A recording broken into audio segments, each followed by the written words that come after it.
Welcome to this episode of Purpose of Life. It's always interesting to find out some new things through this program. Joining me today is Chacko.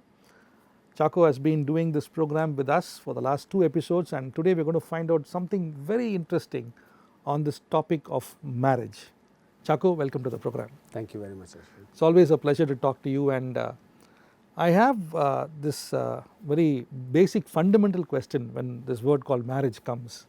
I don't know how you look at it, but you've been dealing with a lot of couples, especially when they come for counseling to you. And my fundamental question with marriage is, marriage itself is a very unique approach where two people come together, and the covenant is made, especially if in the Christian values, it's a very deep covenant. How do you find the words in this covenant? It means a lot, but then what's interesting is, or intriguing, is that couples who say this covenant are the same people who also break sometimes. Wow. So to me the question is, where are we going wrong? This is, I'm not talking everyone, I'm just saying generally we find couples who make promises break. So as a counselor, since you are dealing with this issue, how do you find firstly the concept of a Christian marriage, and also why is it that marriages are falling apart? That's my question. Thank you, Ashwin. I mean, actually you've really come to the real crux of the issues. As you rightly said, two people like each other and they decide to come and get married. And you also said that these are some of the, they like each other and they come get married. But there are a lot of other issues in a marriage which you are aware, like for example, problems could even start just because, they are not able to even speak before the marriage. Like I know a case where I was dealing with, even though the girl and the boy got their numbers, they were reluctant to talk. So the question was, why was he not interested to talk to me before? I didn't see any excitement when he got married to me, when they came to me with issues. So we don't understand this. So physically, some of them may get attracted to physical appearances. Some of them may get attracted towards the emotional connect that they have. Some may say, okay, the intellectual connect. Some look at the family connect. So we don't understand what are they actually looking at. More than anything else, if they are God-fearing and if they look at the covenant, actually you asked me a question, what's going wrong?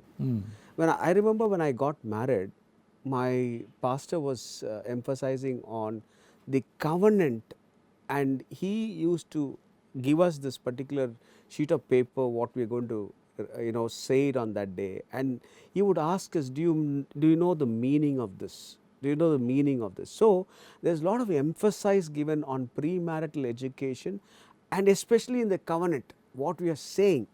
And the covenant is between husband and wife, with God in the center and with witnesses of people. So why is this being done is because that's what we are covenanting with God. That fear of God has to be put into this whole concept of covenant. That means life do us part.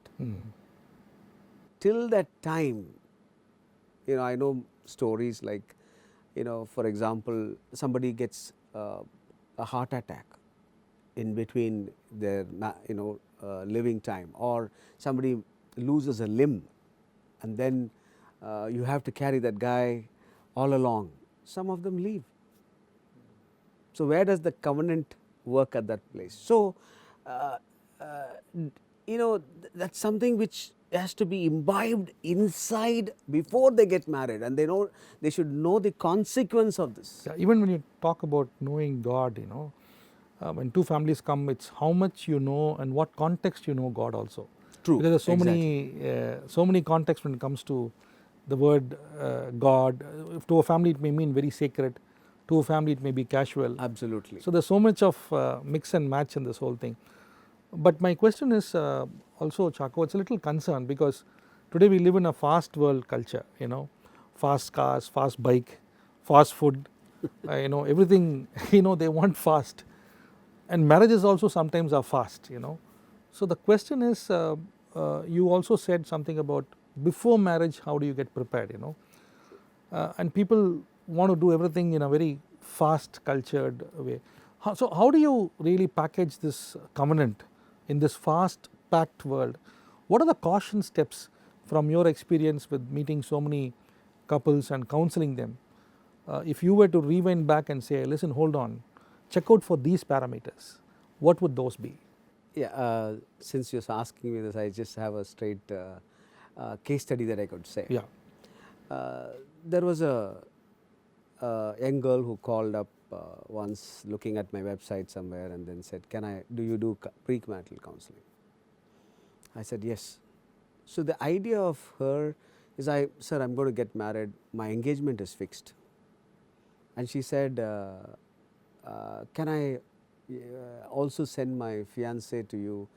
Would you like to? Actually, she was probing and she's trying to say that, can you just check on my fiancé? So using you as a person to check, yeah. So I said, well, that's not the way I do it. You need to come together. Then as we progressed, she said one small word which really, she said, my would-be husband is actually pornographic addicted. Is there a way you could help him out to come after? So I said, yes, I would like to look at him and talk to him. And so you're asking, how do I find out, before marriage? So one of the things that this smart girl did was, she found out that this guy is addicted from a very young age into pornography. So she got really shocked. But she still wants to marry him. That's another part. I'm coming there. Yeah, coming there. Okay. I'm coming there. The story is not. So she figured out, and both of them came for counseling, and then. So both come. It's on Zoom. So we were doing it on Zoom, and then eventually he took 2-3 weeks. He was okay with not seeing porn, and finally he went back. So that time she decided, I don't think this marriage will work for me, and I'm not getting into this relationship. So she found out it is safer for her to quit at that time rather than get married and then go for a divorce. I think she was a very smart girl. Yeah, so she was very, very smart. Very smart. In sense, I would say that's the right thing to do. That is the right thing to do. I mean, initially I felt, we could have worked on this, but no guarantee. So she said, would you give guarantee to this guy? I said, I can't give guarantee. How can I give guarantee for his behavior? He has to live a life. Right. So she took a very wise decision, saying that I will call it off. There's another case where we are working, and this girl was, that is also an engagement which took place. The girl didn't have a father. The mother, put all the money. And this guy was straight away saying, just before the wedding, bring me this car, that car. And there's a lot of pressure in ministry, from the ministry side. And she felt very uncomfortable. And she called up and said, is it okay? I said, it's your decision. She took a bold decision, called mother and said, Mama, I don't think this marriage will work. She took lot of time praying, because if she had married this guy, life would have been so difficult for her. So that was a very wise decision. What I'm trying to tell the viewers or whoever is listening to me is that before making that final decision, you still have a chance for you to make that one decision not to be married. But once you are married, the Bible does not talk about divorce. So it's a very, very big decision that you got to take. So we give some time, many people when they get to know the boy and the girl a little bit, so that they are able to actually interact and find out interest and what is the future. Today kids are very, very clear. What is the vision, they ask. Yeah. What is the vision? What is the vision, they ask their guy, and what is that you want to do? Where are you going to settle down? What is the very plans? good, genuine questions. Genuine questions. So that gives them, will you allow me to work after marriage? Who are your friends? All these things are discussed. But still, I would, in my experience, only when you live together you will know these challenges. I would like to give another flip side scenario. There are incidences where parents make the choice, and sometimes it doesn't end up well. And then parents are in a guilt feeling, the child is also not able to. So it's a different scenario. There now the problem gets even more intense because the parents somehow feel they're responsible for the messing up of the marriage. Absolutely. So how does that play out? How do you solve issues like that, Chacko? How does it really? Yeah. So when people come to me, I say that, see, you're married, you don't have a choice now to live, as per the biblical standards. But then some of them say, in an abusive relationship, how do I stay there? So there's a lot of things that are going around which you understand that people, when you're in an abusive relationship, that you don't want to continue the marriage. So there are some ways to do it. So the best is to meet somebody and talk about these emotional things that they are going through. Find a counselor in your hometown who could actually solve, where you could go. I mean, you could go and talk. I won't say you could solve it, but at least he would listen to you and help the couple to actually find out what are the challenges that they are going through and help them through. Because you can't go to your own dad and mom and say that it's very biased. Actually, it will be very biased for them to help the children. Right. So the best thing is to find a counselor in the church or a local place to talk it out and figure out whether these small issues can be resolved. Now, I know some marriages, for trivial reasons, it will break. Petty reasons. Petty reasons. The reason is because that day your uncle, when they were negotiating the whole deal, said some word. That is uncle, right? But still it will affect the marriage. So you asked me that first question that you asked me, what are the real challenges? So today, if you look at some things that was discussed during the wedding, where the boy and the girl are not at all actually involved. Aware also. Aware also, that's the right word. We're not even aware of such things.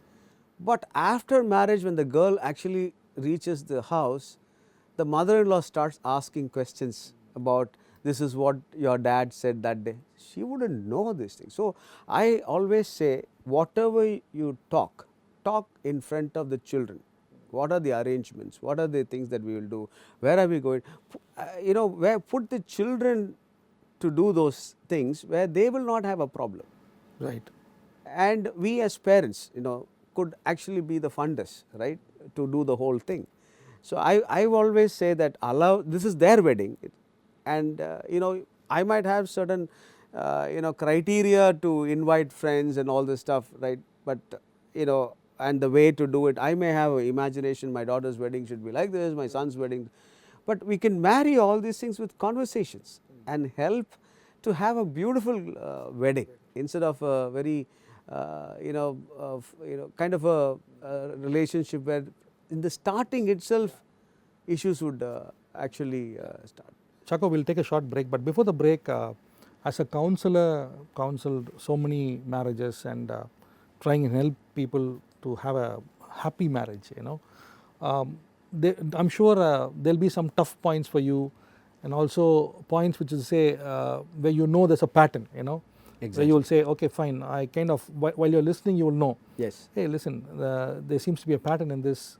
Probably this could be the point to advise them or to counsel them. So my question is, as a counselor, what was those tough moments? And that's one side of the question. The other question is, what would be the usual touch points which marriages really break and they come for counselors, and finally after the counselor intervenes, the problem gets solved. So what should the audience watch out, in other words, for these checkpoints? So I strongly feel a counsel plays a very important role, because God Himself said, I am sending the counselor. That word counselor is a very Holy Spirit driven pact there. Very true. But in generally, but also, my point is, there are some tough points which the counselor has to cross through, because you're hearing so much of content, and it's cases which come to you are not cases with positive stories. These are all stories who are very hurt emotionally, physically, mentally. So what will be your most toughest bridge to cross? That's the question. Yeah, so the important thing is to go to the root of the problem. Okay. Now, if we find out the root of the problem, it is easy to help them to find their own solution. As a counselor, we are not here to find the solution for them, but we are here to, mentor or guide them to go to that place. And they should be able to find their own solution, because that's their life. So there are roadblocks. I think you asked the right question. There are sometimes roadblocks. How much ever we listen, sometimes it's very difficult. So that's when a Christian counselor invites the Holy Spirit. At that time, we pray internally and ask, Lord, give us that one word that could spark the whole thing. So there are cases that we have seen that we have gone past about 30 minutes and there's no breakthrough. At that time, there are times that I have stopped the counseling and said, is it okay if I can pray with you and seek God's guidance again? So when we do that, the Holy Spirit brings in some element. As you rightly said, He is the counselor. So He brings in an element that probably it would be out of the box thinking, and that could be a solution for their issue that they are. So as a counselor, roadblocks are inevitable. Sometimes we get stuck. But let me tell you one thing. As a counselor, when I got stuck, I have my supervisor whom I could take this case to and ask his opinion. So I have a mentor who sits in Australia, who actually, we catch up on our cases and we talk about certain tough cases that I have handled. And so he gives me a different perspective and says, okay, why don't you try this? For example, I've been talking to a young teenager who came for counseling. The teenager, she said, nobody likes me, right? And she wouldn't look at me and she would put her head down, and suddenly I saw a dog coming into the room on the Zoom. And for me, dog is actually, I don't like dogs. Oh, you don't like it? Yeah. So what happened? I actually became, because she's not showing any interest on my subject that we are talking. Yeah. And I found it very difficult for me to talk to her. And I was not getting anywhere because I was irritated. Sometimes it happens, right? Because I'm not a person with pets kind of a thing, and I'm doing serious counseling there. And she was very playful with the dog and kissing the dog. I said, you come for counseling and you're playing with the dog. I said I was not going anywhere. So I took this case to my mentor and I asked him, boss, this is what is happening and I'm not able to get through. I'm not able to connect with this person. And that's when he asked me, tell me the story of, no, the dog came inside and I didn't like the dog. I said, what dog? Did you ever ask what's the name of the dog? Did you connect with the dog? Because that's what the beautiful thing is, to connect with what the surroundings are. So if you would have actually probably asked, tell me something about your dog, she would have actually gone, Opened up for you. So that's some small tips, right? So it's good to have a supervisor for a counselor. Very important to have a supervisor who could actually help you out when you get stuck. So finally, what happened? Finally, when I went back to the next session, I tried to talk about the dog, and she felt so happy, and she kept talking about the dog a lot. And then I could see a complete attention because I cared for her. As a counselor, it's more important to listen and understand, ask relevant questions to people. So going back to the first question that you asked me, how do you connect, or how do you, it's important to connect to the need of that counselee. Why are they come for? They are looking for a solution. So if we are able to meet that point somewhere by listening to them, understanding and asking them the right questions, we call it as open-ended question and closed-ended questions, right? In general, we have that concept of asking these questions, and we ask these questions and we take them to that place of feeling that we care for them and they are willing to open up. So, going back to the real need of them makes them open up and talk to us. So, and sometimes how much ever we dig, some people don't talk. Now, one of the challenges that I had is in the earlier days when couples come to me, they don't talk about their sex life. But as a couple, I know that that's the place that they are struggling. So when I ask them, they'll say, it's a very tough, delicate thing to ask. But as a counselor, our job is to ask physical, emotional, spiritual, and financial, the four elements that we need to ask so that we are able to understand where are the challenges in this particular area. So when that's something, initially I found it difficult, but today I don't find it difficult because I do a lot of counseling and I know that. So these are some of the roadblocks that I have faced in my life. The other part of the question was when, of course, when couples do come, you find a pattern. Yeah. You find a regular pattern coming. So just for the audience benefit, seeing the counseling part, what would you tell the audience to watch out for in marriage, to live a healthy, happy marriage?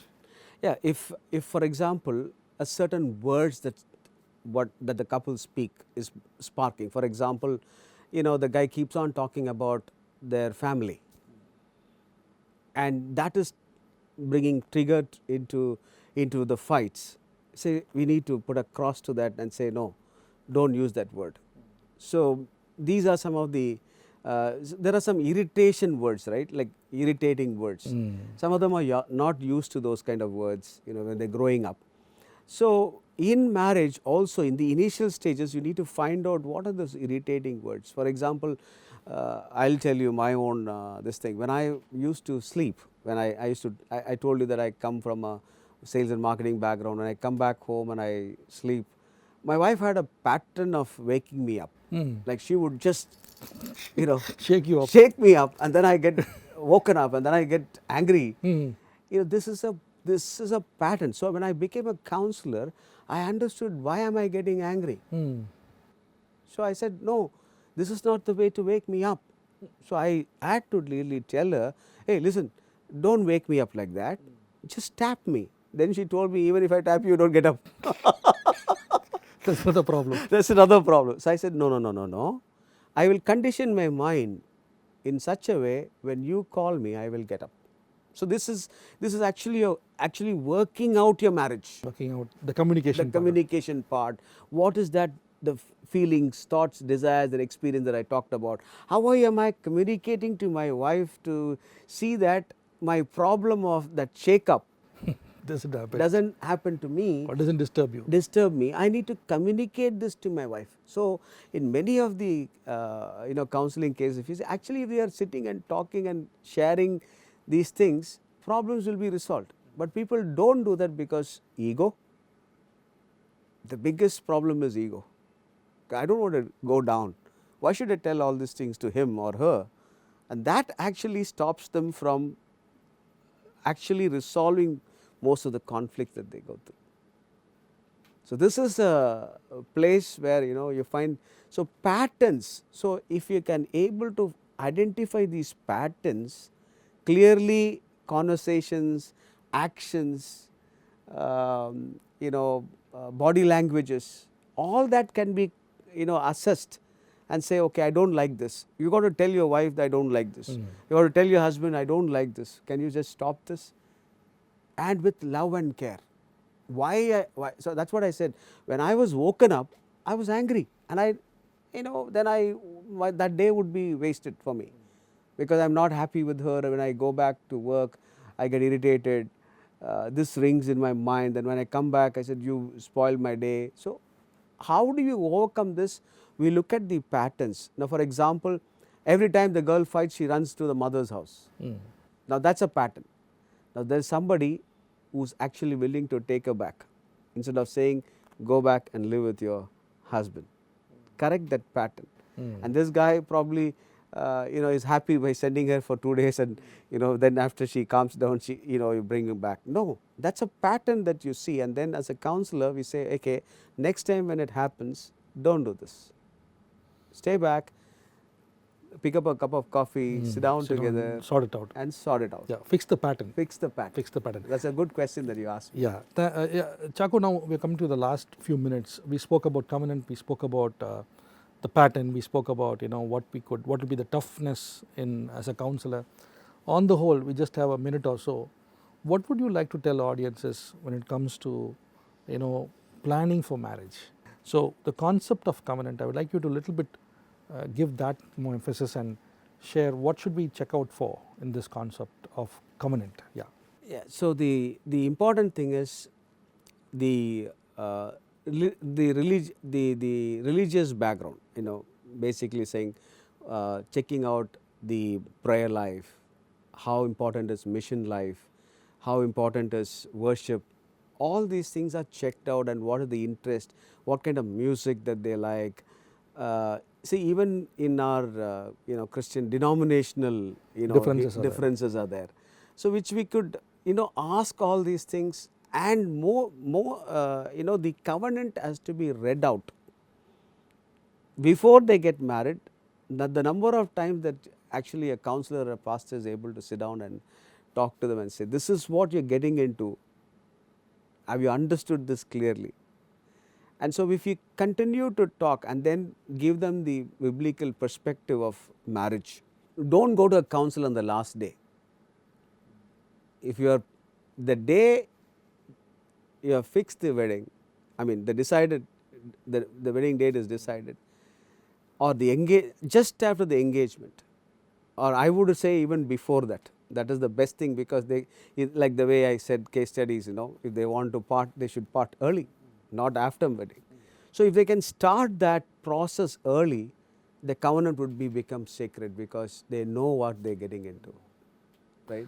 Yeah, I think that's very critical. So preparing for marriage is one, but also getting prepared is another thing. So Chacko, it's been really, there's so much takeaways in this program. We'll do one more in the next program, in the next episode, and let's dive deep into having a healthy marriage.